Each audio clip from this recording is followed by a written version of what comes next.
Have you ever wondered why your mind keeps spinning when the world goes quiet? Why certain thoughts haunt you at night? Or why the more awake you become, the more the world around you feels threatened by your clarity? There comes a point in life when thinking deeply stops being a virtue and starts feeling like a rebellion.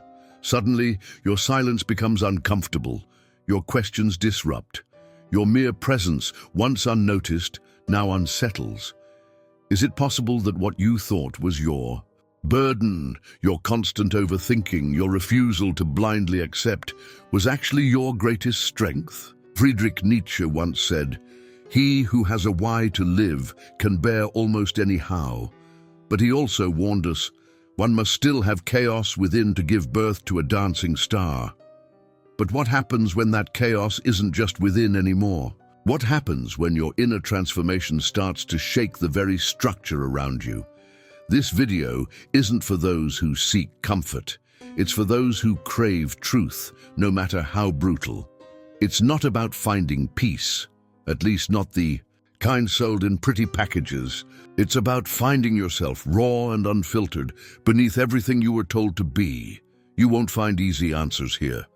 What you'll find is a confrontation with your thoughts, your fears, and the quiet voice that's been whispering, "There must be more than this." If you're still watching, it means a part of you has already begun to wake up. And that awakening, though lonely at times, is sacred. Because a truly strong mind isn't shaped by comfort. It's forged in solitude, in rupture, in that terrifying decision to keep thinking, even when it costs you everything. At first it feels like discomfort. You can't quite explain it. But the conversations that once felt harmless now feel hollow. The smiles around you seem forced. The goals everyone runs after suddenly look like cages dressed up as dreams. You start to see through things, not because you want to, but because you can't help it anymore.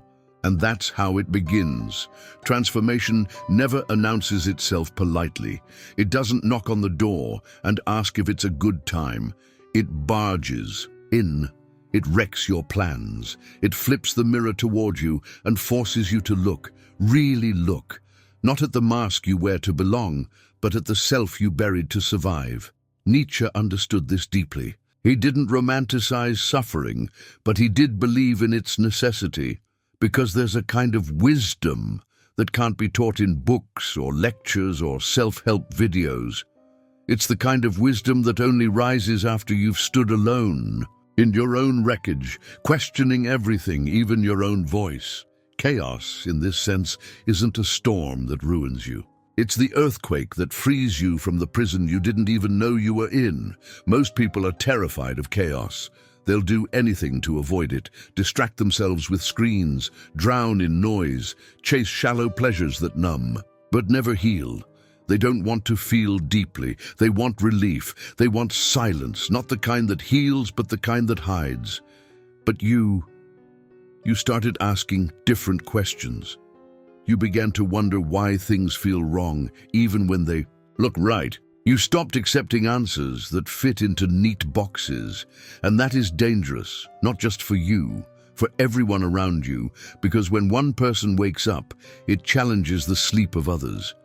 Your transformation holds up a mirror to those who aren't ready to look, and they won't thank you for it. They'll call you difficult, intense, dramatic. They'll say you've changed, as if that were a crime. But what they really mean is, you're no longer pretending. And that makes me uncomfortable. There's a silent agreement society thrives on. Stay inside the lines, follow the script, don't make people think too much. The moment you step outside of that, when you dare to question, to reflect, to reject, your very presence becomes subversive, and that's where the pain starts. You lose people, not always through fights or final words, but through distance, through absence, through the slow unraveling of what once connected you. It hurts because you loved them, because you thought they loved you. But what they loved was the version of you that didn't rock the boat. When you change, you break the spell. And many would rather resent you than awaken beside you. Still, Nietzsche would insist, go on, even when the road narrows, even when the silence becomes unbearable, even when you question if this path of awareness is worth the cost.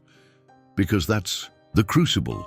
That's the moment the old self dies, and in its place something new begins to form, not something prettier or more likable, but something real. That is the beginning of strength. Not the strength that seeks applause or dominance, but the strength of someone who no longer needs validation to keep going, someone who can sit inside their chaos without asking the world to rescue them, someone who chooses consciousness even when ignorance would be easier. Nietzsche said, "He who fights with monsters should be careful lest he thereby become a monster. And if you gaze long into the abyss also gazes into you." What does that mean for you? It means you must enter your chaos with intention. You must not let the darkness make you forget who you are. The world may not applaud your courage. It may not understand your solitude. But if you survive the descent, if you learn to walk inside the fire without losing your inner flame, then what emerges will be someone unshakable. That's how dancing stars are born. Not in comfort, not in applause, but in rupture, in grief, in the refusal to betray yourself one more time. Chaos, then, is not your enemy. It is your mentor, your forge, your rebirth. So next time it finds you, don't run. Don't rush to fix it. Sit with it. Ask it what it came to destroy, and more importantly, what it came to reveal. Because buried beneath every collapse is a version of you waiting to rise. One of the most painful moments on the path to inner strength is realizing that your awakening doesn't bring people closer to you, it often pushes them away. The clarity you gain, the independence you develop, and the truth you begin to speak do not create connection in the way you may have hoped. Instead, they frequently produce discomfort, judgment, and distance. And that hurts. Not because you want to be like everyone else, but because you still long to be understood by someone. As your awareness expands, you begin to notice things that others seem blind to. You question traditions that no one around you ever dared to touch. You no longer play along with social games that once felt necessary.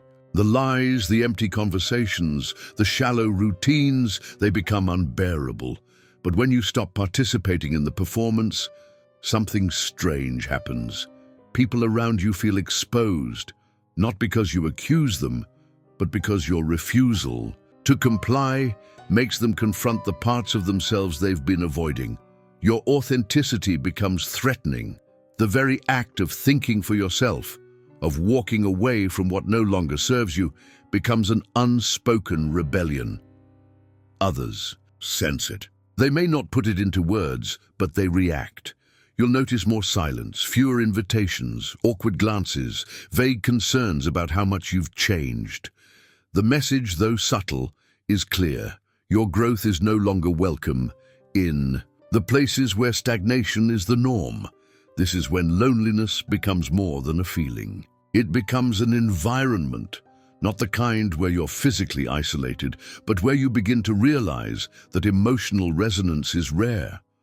The people you used to feel close to now seem distant, not because you don't care about them, but because the connection no longer feels real. It was built on the version of you that stayed quiet, that nodded along, that didn't dare to ask more. The cost of waking up is often the loss of belonging. But Nietzsche would remind us that this kind of loss is not a tragedy. It's a necessary step in becoming who you truly are. When he spoke of creating your own values, of becoming a free spirit, he wasn't promising comfort. He was issuing a challenge. He knew that to stand alone in thought, in spirit, in conviction, is to walk a path most will never choose. Because it means leaving behind the safety of consensus. It means accepting that you might no longer be liked. It means understanding that fitting in often requires shrinking, and that is a price not everyone is willing to pay. Yet this price is the gateway to something greater. When you stop depending on approval to validate your choices, you step into a freedom that most people never experience, a freedom that doesn't seek applause, a freedom that doesn't beg for company. It's not about rejecting others out of pride, but about honoring the truth that no longer allows you to live in disguise. This is not an easy stage. It is the crucible of solitude, the phase where many turn back, water down their thoughts, or pretend to be who they were just to keep the peace. But peace built on denial is a fragile illusion. Eventually, the soul rebels. There's a reason why so many who walk the path of truth are first met with resistance. The world doesn't know how to hold what it doesn't understand. And someone who dares to think deeply, to speak honestly, to live without masks, is a mirror that reveals the complacency of others. Most would rather break the mirror than see what it reflects. So what do you do when the very people you love begin to pull away? You don't chase them. You don't silence yourself to be accepted again. You grieve. You let go. You allow the pain to do its work, knowing that it's not your job to remain small for the comfort of others. What you are becoming cannot fit in the spaces you used to inhabit. And that is not a failure. It is a sign of growth. Nietzsche believed that true strength comes not from being liked, but from remaining authentic, even when it costs you everything. When you no longer fear being misunderstood, you become powerful. Not because you dominate others, but because no one can manipulate a person who has made peace with standing alone. And yes, there will be nights when you'll question everything. There will be moments when you miss the ease of the old life, when you feel the ache of being too much for some and not enough for others. But in those moments, remember, you are not here to be easily understood.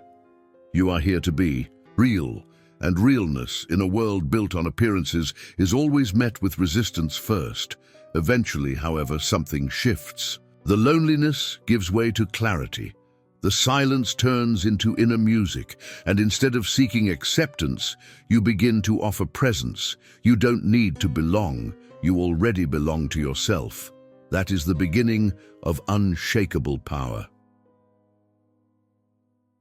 Break. Time freeze. At some point in life, suffering becomes inevitable. Whether it arrives through loss, betrayal, failure, or the collapse of meaning, pain makes its way into every human story. Most people run from it. They try to numb it, avoid it, label it as bad luck or misfortune. But what if pain was never meant to be an enemy? What if it was a teacher? A fire meant not to destroy you, but to reveal what you're truly made of.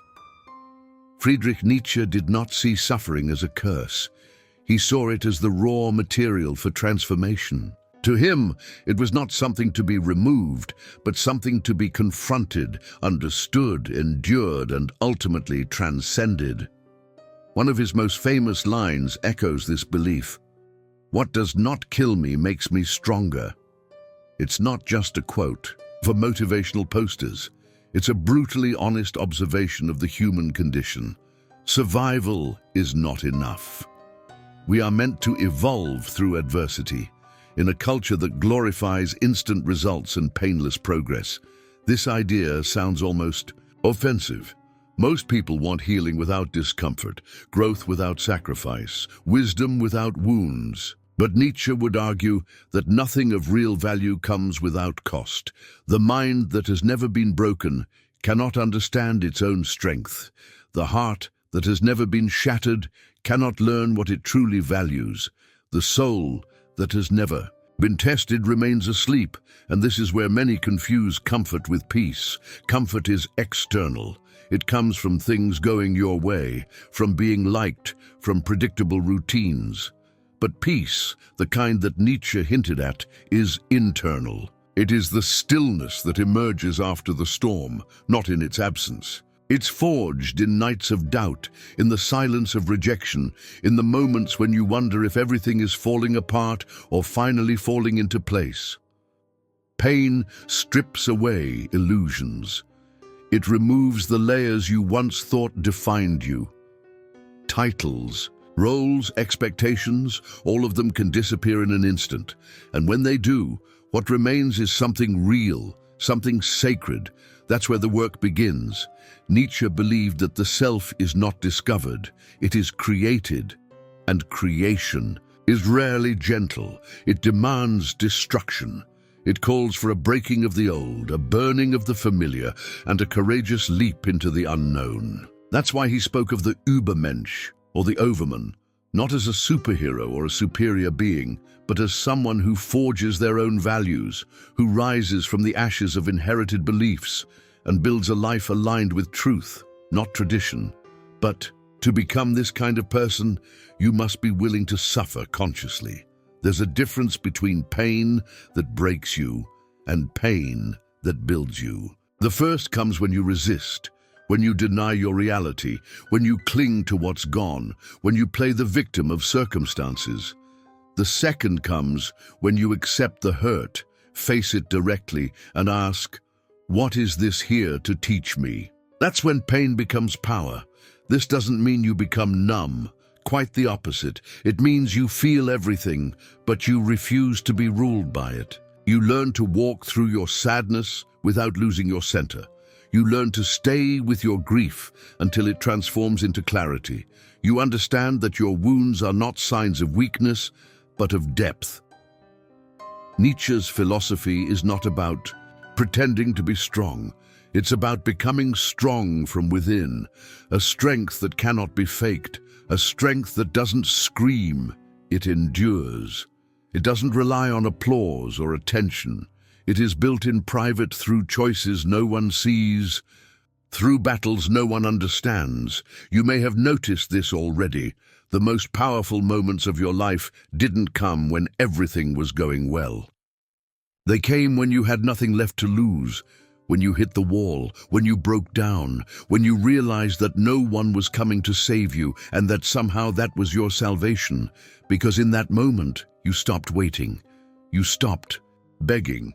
You started building. That is the Nietzschean path, not the glorification of suffering, but the transformation of it. The ability to take what hurts and turn it into fuel, to stand in the fire and come out forged, to bleed with purpose, to cry with awareness, to fall with dignity. Because those who can do this, those who can suffer and still choose to create, are the ones who become unbreakable. In the end, Nietzsche offers no fairy tales. He offers no promise that the pain will vanish, but he offers something far more. The assurance that if you walk through your suffering with courage and presence, you will not be destroyed by it. You will be reborn through it. Maybe the world was never truly against you.